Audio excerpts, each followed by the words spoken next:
Logic is the study of methods and principles used to distinguish correct from incorrect reasoning. So what is logic? Before beginning to study as to what is logic, let us have a conceptual clarity as to what is logic. It is very important to know what you are going to study.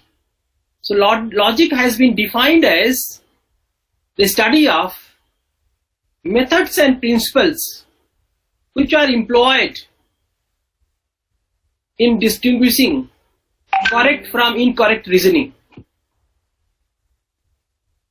तर्कशास्त्र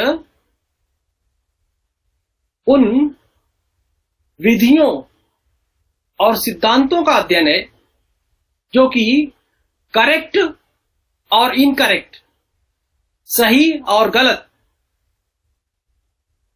तर्क में, युक्ति में अंतर करने के लिए प्रयोग किए जाते हैं। अर्थात तर्कशास्त्र युक्तियों का अध्ययन है और युक्तियों के अध्ययन में कुछ सिद्धांतों और विधियों का प्रयोग होता है। जिन सिद्धांतों और विधियों का प्रयोग होता है तर्कशास्त्र में, जिन सिद्धांतों और विधियों का प्रयोग होता है तर्कशास्त्र में, उन सिद्धांतों और विधियों का अध्ययन करना या स्पष्ट करना कि सही तकनीक कौन सी है और गलत कौन सी है, सही सिद्धांत कौन सा है, सही युक्ति कौन सी है और फेल्सियस युक्ति कौन सी है, यही मुख्य प्रतिपाद्य विषय है लॉजिक का। तो logic is basically the study of those methods, those theories, those principles which are employed in making distinction between correct reasoning and incorrect reasoning. Reasoning means युक्ति, argument. Argument क्या है? ये आपने स्टडी कुछ किया होगा। तो आर्गुमेंट लॉजिक में मुख्य रूप से आपके सिलेबस में जो है वो दो प्रकार का है, इंडक्टिव और डिडक्टिव। इंडक्टिव रीजनिंग क्या है और डिडक्टिव रीजनिंग क्या है? तो इंडक्टिव जो है वो आगमनात्मक युक्ति और डिडक्टिव क्या होती है? निगमनात्मक युक्ति। तो logic basically is the study of those methods, those principles, those theories which basically make the distinction by way of studying, which you can make the distinction between correct reasoning and incorrect reasoning, between good argument and bad argument. Let us see, valid argument and invalid argument. Invalid arguments are fallacious arguments. Please keep noting down the problems in my lecture. If you have any, then I can answer at the end of the lecture. So basically this is the crux of logic. So this is what I wanted to tell in beginning. Now let us go further and let us see as to what is argument. Argument, as I said, can be both deductive as well as inductive, निगमनात्मक और आगमनात्मक। जो युक्ति होती है वह तो या तो निगमनात्मक होती है या तो आगमनात्मक होती है। निगमनात्मक युक्ति में क्या होता है? सामान्य आधार वाक्यों से विशेष निष्कर्ष की तरफ जब हम बढ़ते हैं तो ऐसी स्थिति में जो आपके आधार वाक्य होते हैं वो सामान्य होते हैं। सामान्य का तात्पर्य क्या होता है? यूनिवर्सल, कल आपने पढ़ा है, सर्वव्यापी। और विशेष आधार वाक्य क्या होते हैं? अंशव्यापी, जिसे आप यहां पे देख सकते हैं। जैसे आप देखें कि एक उदाहरण मैं दे रहा हूं जो कि निगमनात्मक युक्ति का उदाहरण है। All men are mortal, Socrates is a man, therefore Socrates is immortal. तो इसमें दो आधार वाक्य है, all men are mortal और Socrates is a man, so Socrates is immortal. सभी मनुष्य मरणशील हैं, सुकरात एक मनुष्य है इसलिए सुकरात मरणशील है. तो जो ये विशेष निष्कर्ष है और आधार वाक्य, इसका एक आधार वाक्य जो है यूनिवर्सल है, सभी मनुष्य मरणशील है. तो ये एक पहचान, तो मोटी मोटी पहचान आप देख सकते हैं, हालांकि इसके भी अपवाद मिलेंगे, लेकिन for the time being you just make this criteria that in deductive argument we proceed from universal proposition to particular proposition. All men are mortal, from all men are mortal you proceed to a particular case of, for example, Socrates. This is example of deductive argument. यह निगमनात्मक युक्ति का उदाहरण है. अब आइए हम देखते हैं. हाँ, इसकी इसमें एक बात और नोट करनी है, वो ये है कि दो प्रेमाइसेस है. There are two premises and one conclusion. Standard form में होता है कि दो प्रेमाइसेस होती है और एक निष्कर्ष होता है. दो आधार वाक्य होते हैं, एक निष्कर्ष होता है डिडक्टिव आर्गुमेंट में. अब आते हैं हम इंडक्टिव आर्गुमेंट. इंडक्टिव आर्गुमेंट अर्थात आगमनात्मक अनुमान. आगमनात्मक अनुमान में क्या होता है, विशेष विशेष आधार वाक्य से हम एक सामान्य आधार वाक्य, सामान्य निष्कर्ष निकालते हैं. विशेष विशेष आधार वाक्य से एक सामान्य निष्कर्ष निकालते हैं. ऐसी युक्ति को आगमनात्मक युक्ति कहते हैं, इंडक्टिव आर्गुमेंट कहते हैं.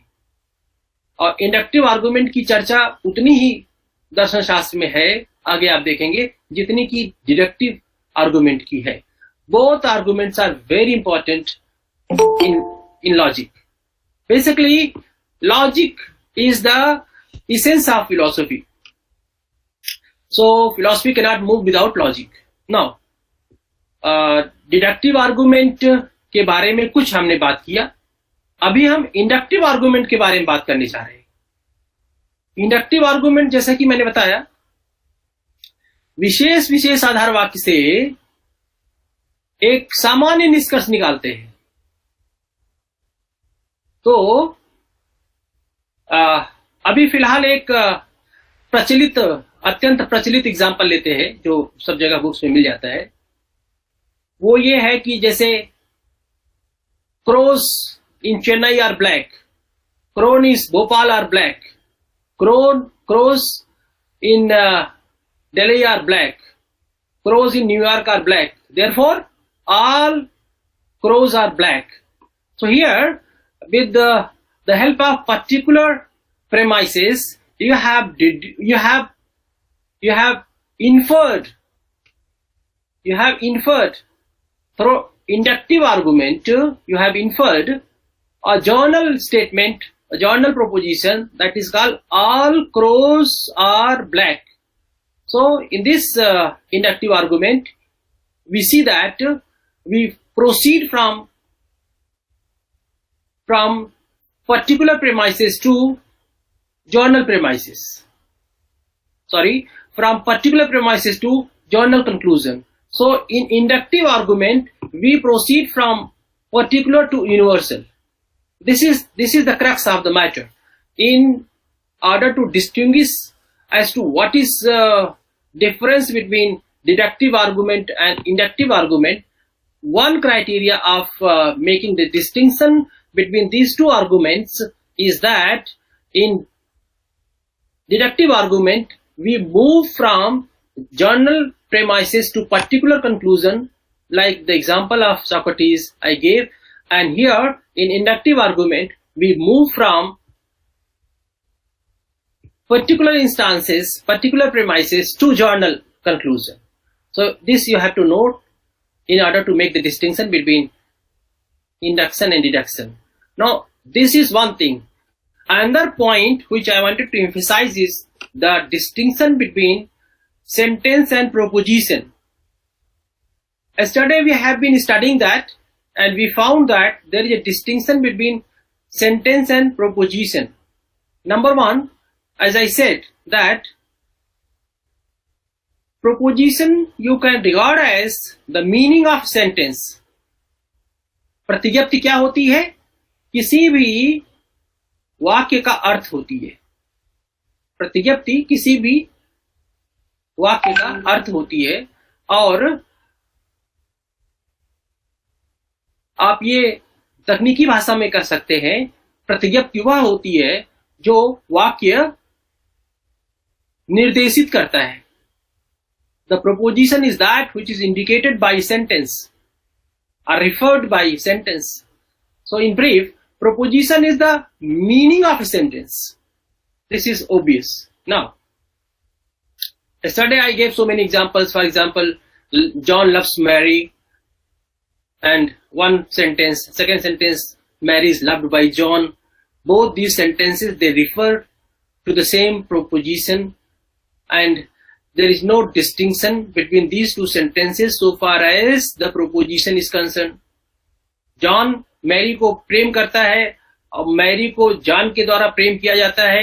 ये दोनों जो कथन है, इनमें प्रतिज्ञप्ति एक ही है।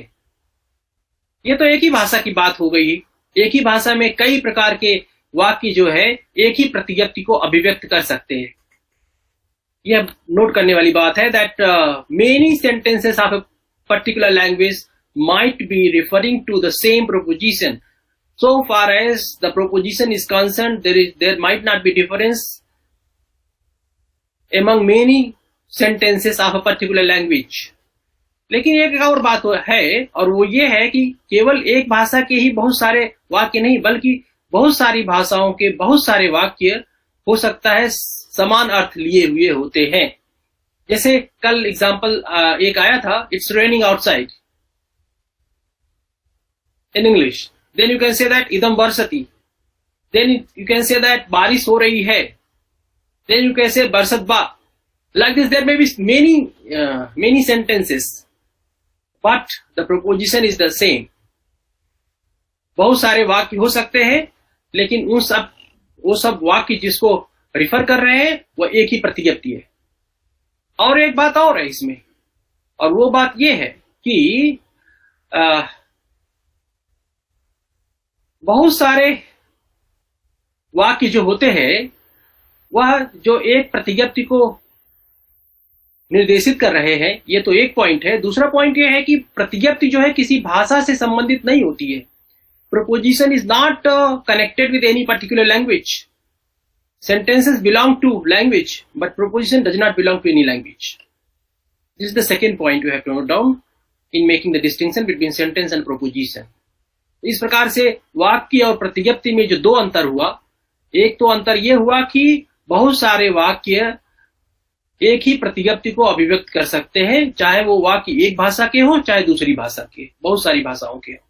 और दूसरा अंतर क्या हुआ, वाक्य का संबंध, वाक्य या कथन का संबंध भाषा से होता है, जबकि प्रतिज्ञप्ति का संबंध किसी भाषा से नहीं होता है। भाषा से बियॉन्ड होती है प्रतिज्ञप्ति, और भाषा से उसका कुछ लेना देना नहीं होता है। और एक तीसरा पॉइंट आप नोट कर सकते हैं नेचर ऑफ प्रोपोजिशन के बारे में, जिसके बारे में अभिन्न जो है वो कुछ डिस्कस भी कल हम लोग किए थे। वो ये है कि प्रोपोजिशन हर सेंटेंस के कॉरेस्पॉन्डिंग प्रोपोजिशन नहीं होता है। सेंटेंस जो वाक्य होता है, कथन होता है, वो तो प्रश्नवाचक भी हो सकता है और या विस्मयादि बोधक भी हो सकता है। विस्मयादि बोधक भी हो सकता है, प्रश्नवाचक हो सकता है, या आज्ञा सूचक हो सकता है। इस तरह के जो कथन होते हैं या वाक्य होते हैं, वह कथन प्रोपोजिशन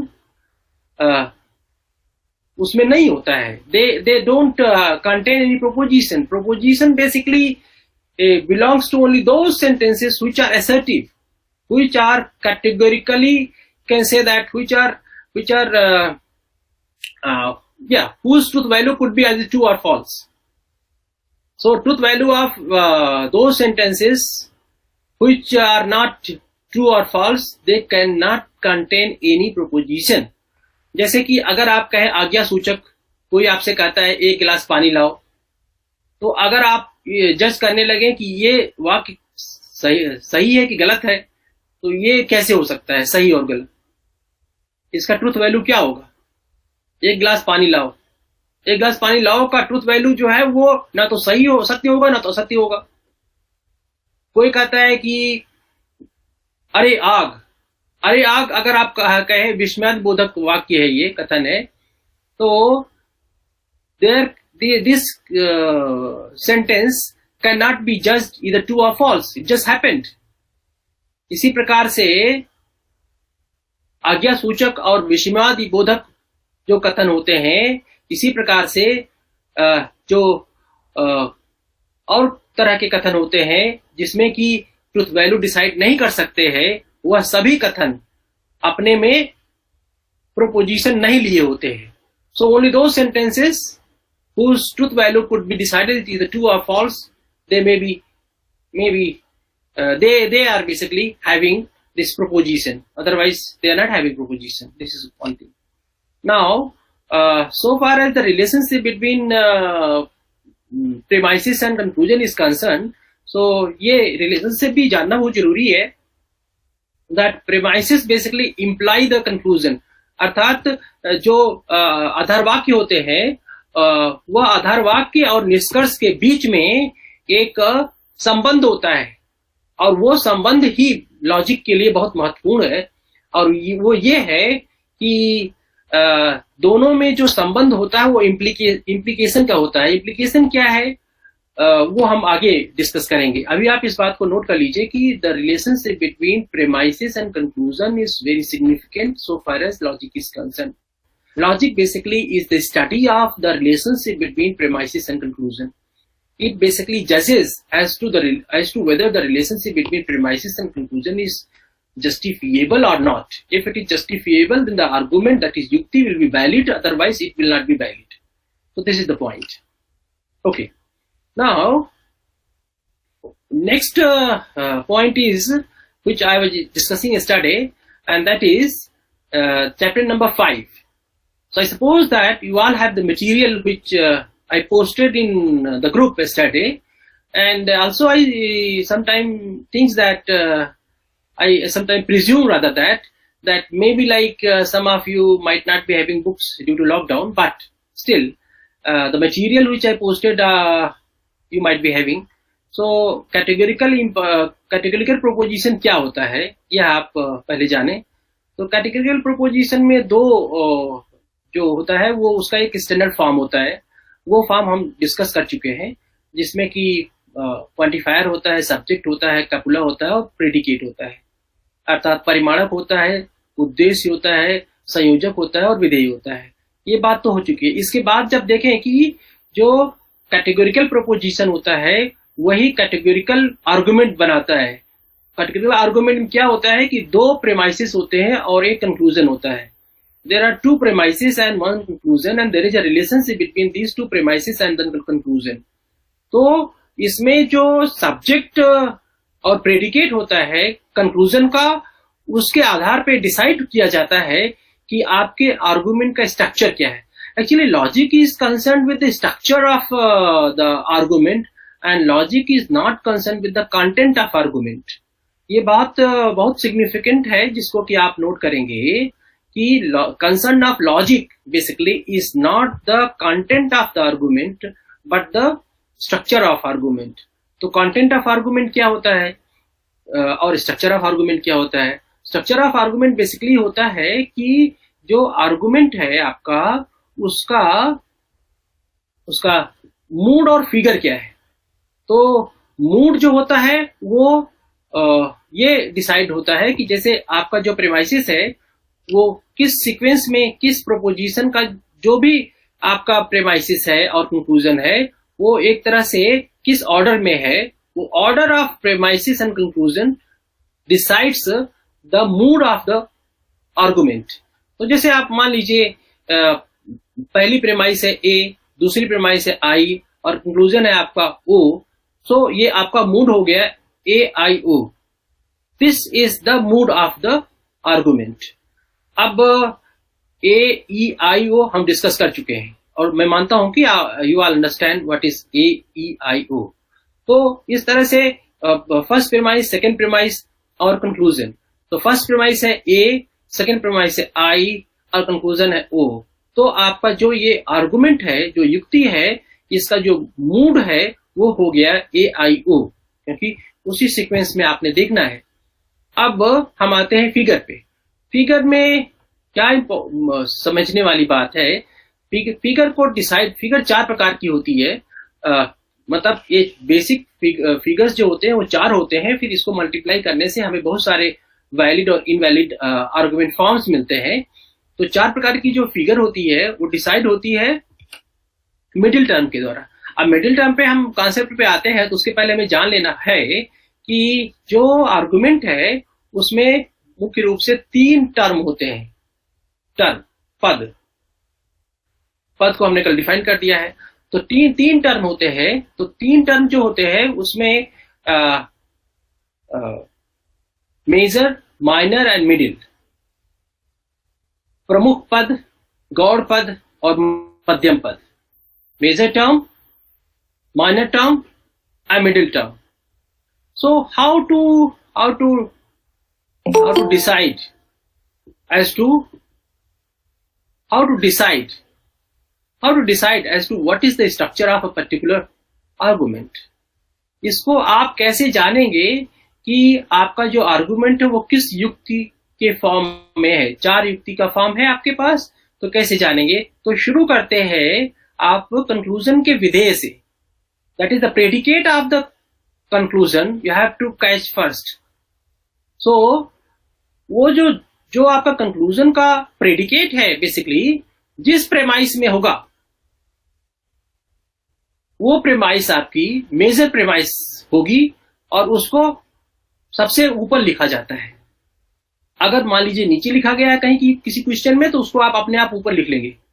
क्यों? क्योंकि जो कंक्लूजन का प्रेडिकेट होता है, जो आपके निष्कर्ष का विधेय होता है, वो किसी एक प्रेमाइस में पाया जाएगा, दोनों में नहीं पाया जाएगा। निश्चित है, कैटेगोरिकल आर्गुमेंट में दोनों में नहीं पाया जाएगा, एक में पाया जाएगा। तो जो आपका कंक्लूजन का प्रेडिकेट है, जिस भी प्रेमाइस में पाया जाएगा, जिस भी आधार वाक्य में पाया जाएगा, वो आधार वाक्य आपका हो जाएगा मेजर प्रेमाइस, प्रमुख आधार वाक्य। और कंक्लूजन का जो सब्जेक्ट टर्म होगा, जो आपका निष्कर्ष है, उसका उद्देश्य पद जिस प्रेमाइस में पाया जाएगा वह प्रेमाइस कही जाएगी गौड़ पद, गौड़ आधार वाक्य। सो जो आपका निष्कर्ष का जो सब्जेक्ट होता है वह गौड़ पद होता है, और वह गौड़ पद जिस आधार वाक्य में पाया जाता है उस आधार वाक्य को हम कहते हैं गौड़ आधार वाक्य, major premise and minor premise. So first हम लिखते हैं major premise, then minor premise, then निष्कर्ष। तो ये तो हो गया मेजर टर्म, माइनर टर्म। एक और टर्म होता है, वो उसे कहते हैं मिडिल टर्म। और मिडिल टर्म बहुत इंपॉर्टेंट है, क्योंकि मिडिल टर्म जो है मध्यम पद के द्वारा ही आकृति डिसाइड होती है, फिगर डिसाइड होता है। मूड की चर्चा हम कर चुके हैं, फिगर की चर्चा कर रहे हैं। फिगर कैसे डिसाइड होता है? Figure is decided by the position of middle term in a particular argument. So 4 figure बनती हैं, और इस 4 फिगर को आपने देखना है। हमने पोस्ट किया है आपको, अगर आपके पास है तो यू कैन ओपन दिस। जो आपकी मिडिल टर्म की पोजीशन किस तरह से डिसाइड हो रही है वो आपने स्टडी कर लेना है पहले अच्छी तरह से। तो ये है आपका पेज नंबर 203 पे। तो जैसे फर्स्ट फिगर है, फर्स्ट फिगर में एमपी, एसएम और एसपी है। ये फर्स्ट फिगर है, एमपी, एसएम और एसपी। एमपी का तात्पर्य क्या है? What is the meaning of MP? इसका मतलब ये हुआ कि the major premise having subject and predicate. तो मेजर प्रेमाइस का जो सब्जेक्ट है वो मिडिल टर्म है, और जो मेजर प्रेमाइस का जो प्रेडिकेट है वह बेसिकली मेजर प्रेमाइस का प्रेडिकेट है। तो मिडिल टर्म जो है वो मेजर प्रेमाइस का सब्जेक्ट है, और मिडिल टर्म जो है वो माइनर प्रेमाइस का प्रेडिकेट है। So MP, SM and SP. SP में आपको पी पकड़ना है। सो P is basically is occurring in the first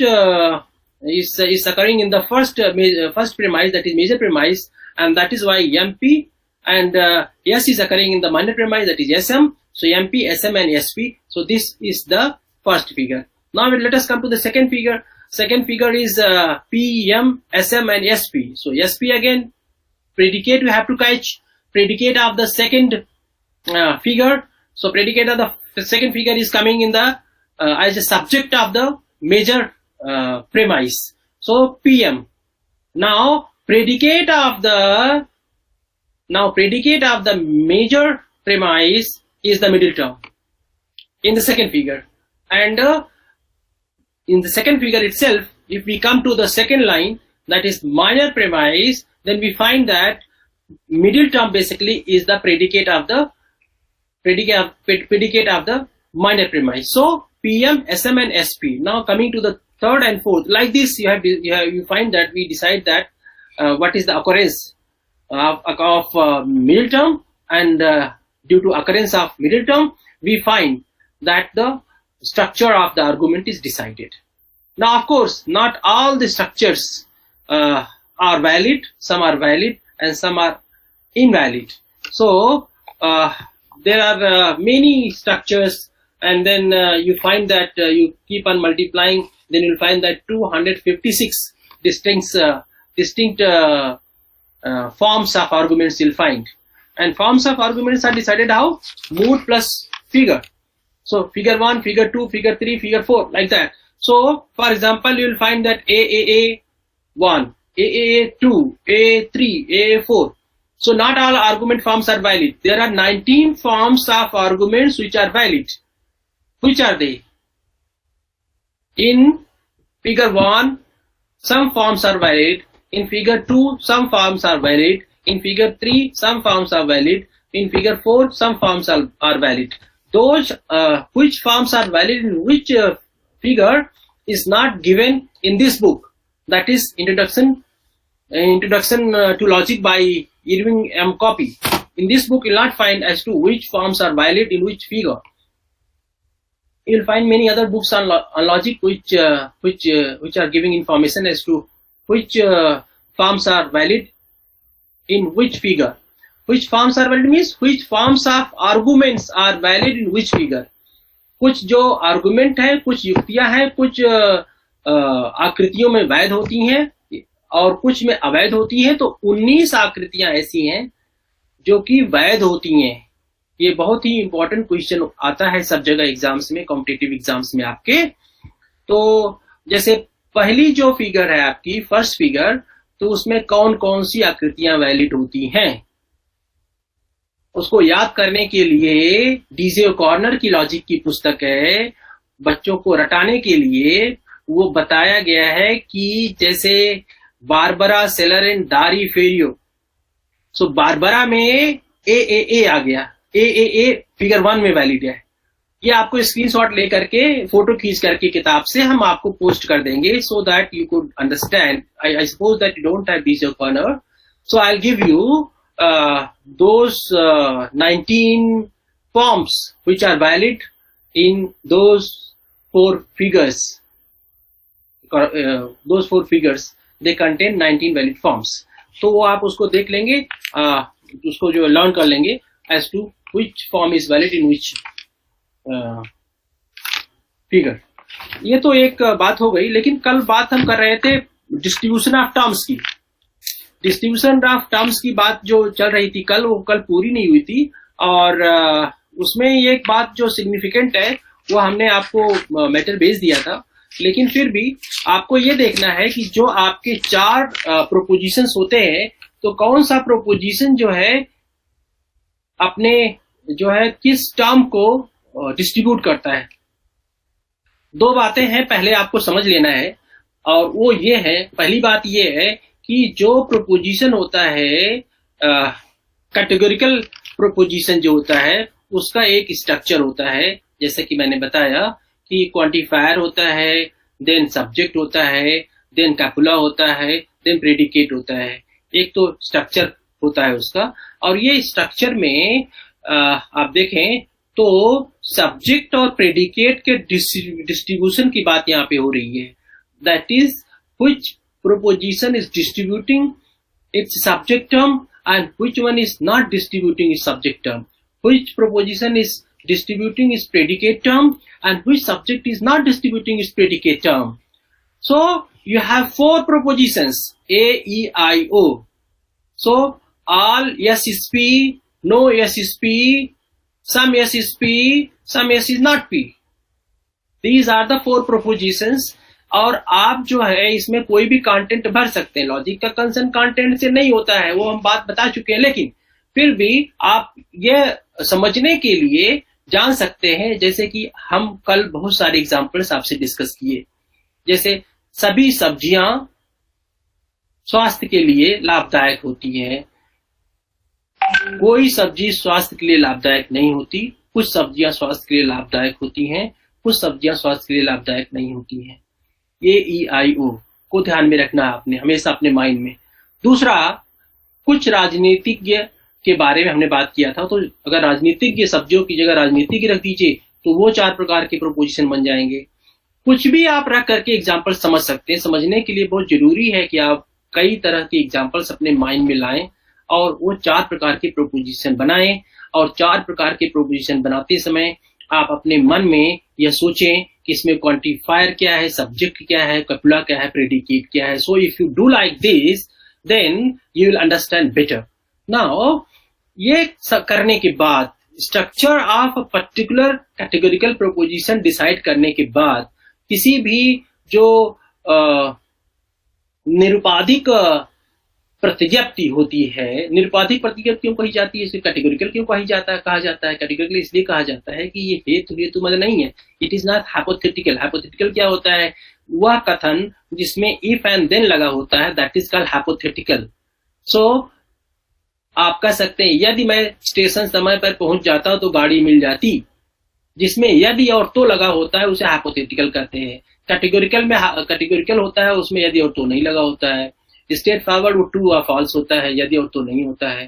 तो इसीलिए इसको कैटेगोरिकल कहा जाता है. और इसमें ये स्टैंडर्ड फॉर्म में तब माना जाता है जब इसमें स्ट्रक्चर जो है वो इस तरह से हो, जैसे परिमाणक है, फिर उद्देश्य है, फिर संयोजक है और फिर विधेय है, तब ये स्टैंडर्ड फॉर्म में हो जाता है. अगर इसमें इस तरह के स्ट्रक्चर में नहीं है, इस तरह के इसके आकार में नहीं है, इसकी संरचना में नहीं है, तो यह स्टैंडर्ड फॉर्म में नहीं कहा जाता है.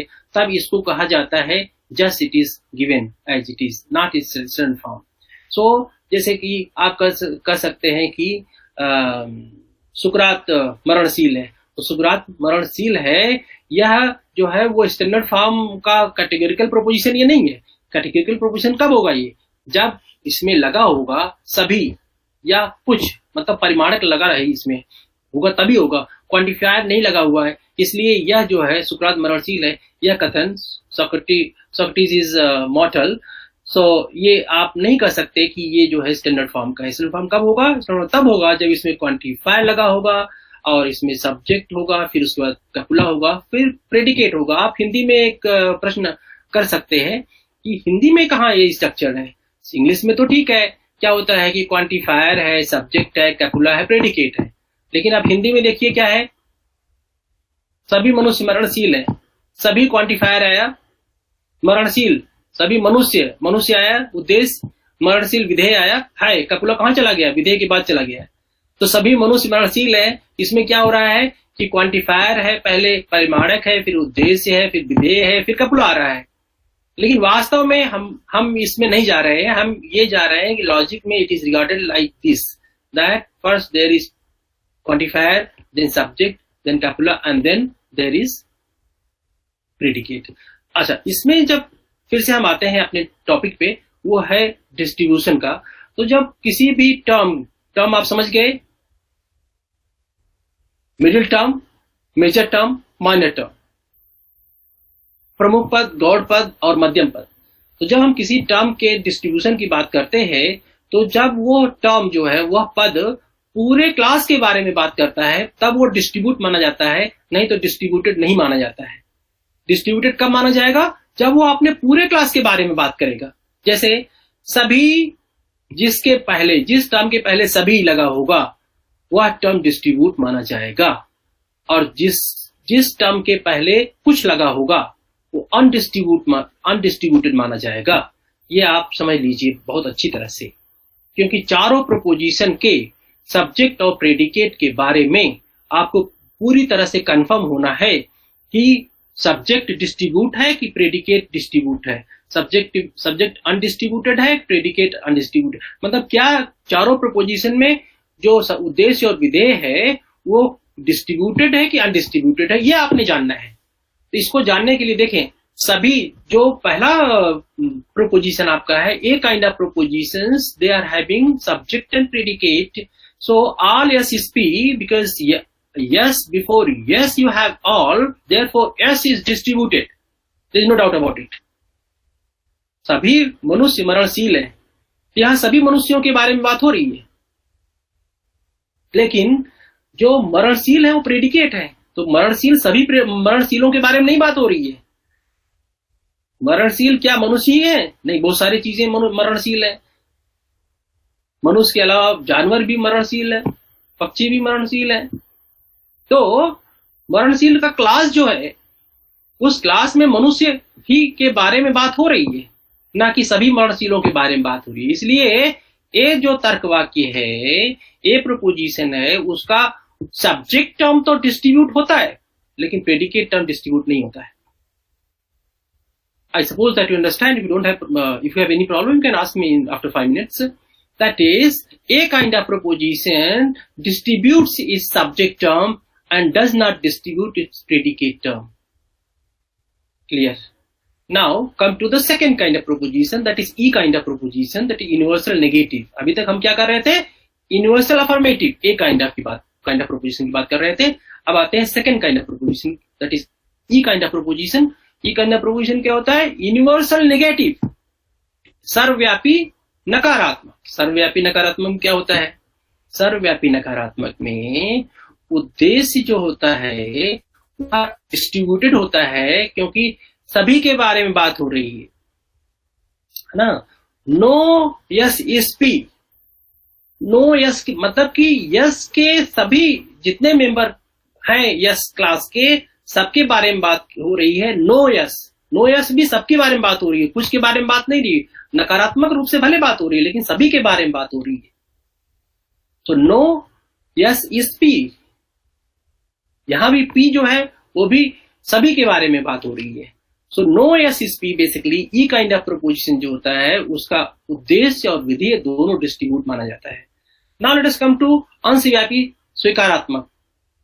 अंशव्यापी स्वीकारात्मक particular affirmative I kind of proposition, इसका जो उद्देश्य होता है, subject is not distributed, undistributed, because कुछ के बारे में बात हो रही है।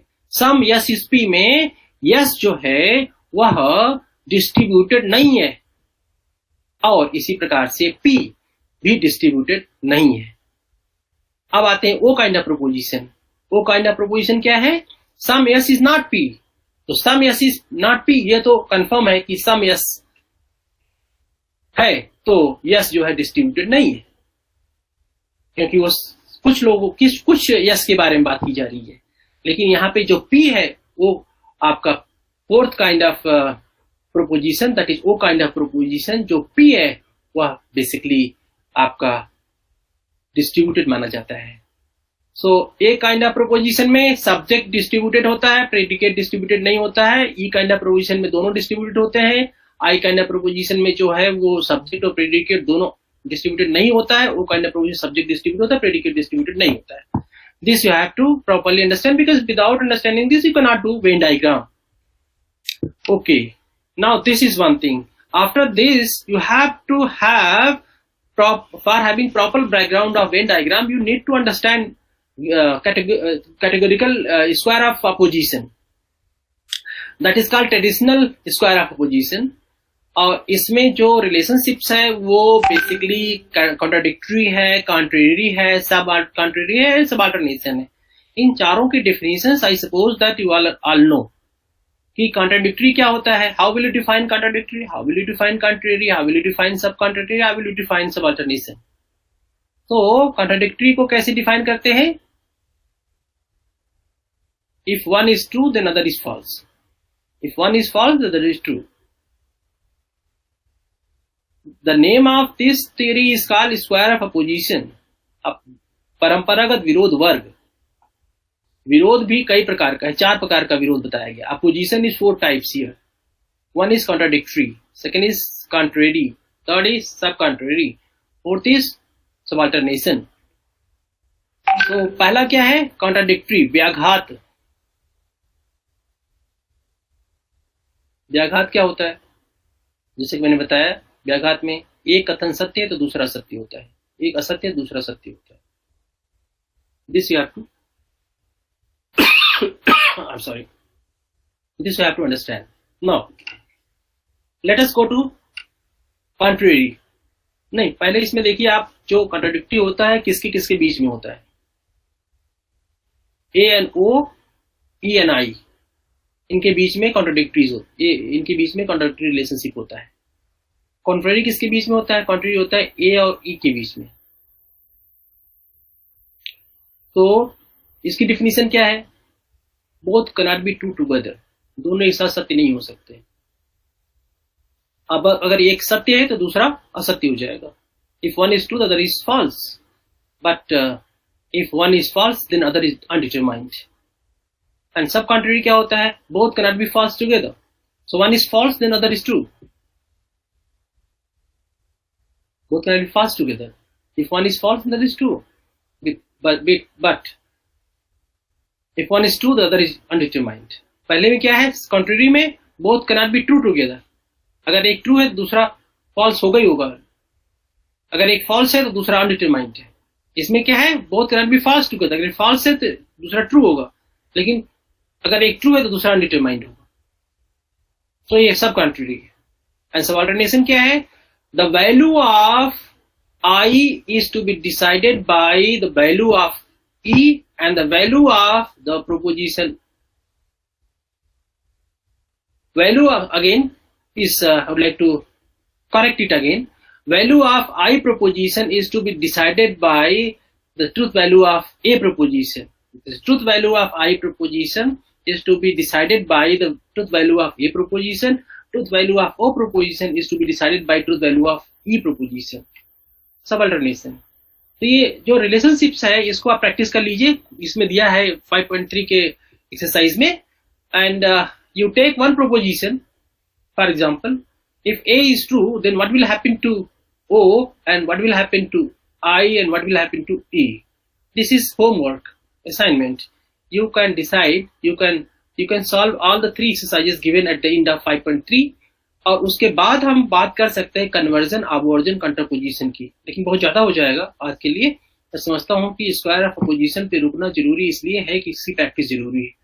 तो for the time being I am stopping my lecture today for group discussion after this if you have any problem. Okay.